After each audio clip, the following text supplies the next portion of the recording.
আবহাওয়ার খবরের দিকে নজর রাখি। দক্ষিণবঙ্গে আবারও চড়ল পারদ। কলকাতার সর্বনিম্ন তাপমাত্রা 17 ডিগ্রির ঘরে। কলকাতার সর্বনিম্ন তাপমাত্রা 17.9 ডিগ্রি। আমাদের সঙ্গে রয়েছেন প্রতিনিধি বিশ্বজিৎ। দক্ষিণবঙ্গের জন্য কি বলছে হাওয়া অফিস? এরকমই তাপমাত্রা কি এখন থাকবে? একদমই, কলকাতায় 17 ডিগ্রির ঘরে বটে, তবে প্রায় 18 ডিগ্রি তাপমাত্রা বলা ভালো। এই যে এক রাতে বেশ কিছুটা তাপমাত্রা বেড়ে গেল, এরকমই তাপমাত্রা অর্থাৎ প্রায় 16 থেকে 18-র মধ্যে আগামী কয়েকদিন থাকবে। তবে রবিবার সামান্য তাপমাত্রা হয়তো 1 ডিগ্রি মতন কমতে পারে, অর্থাৎ এই রেঞ্জেই তাপমাত্রা আগামী কয়েকদিন থাকবে।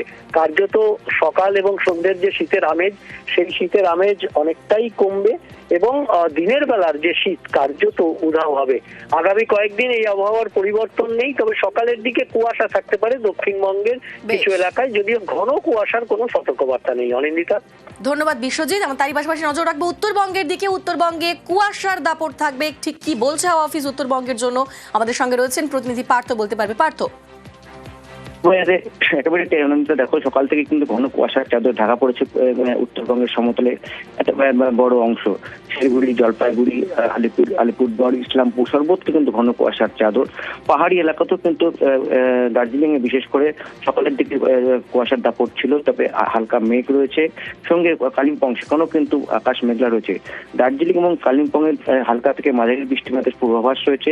সমতলের জেলাগুলোতে কুয়াশার দাপট অব্যাহত থাকবে চলতি সপ্তাহ।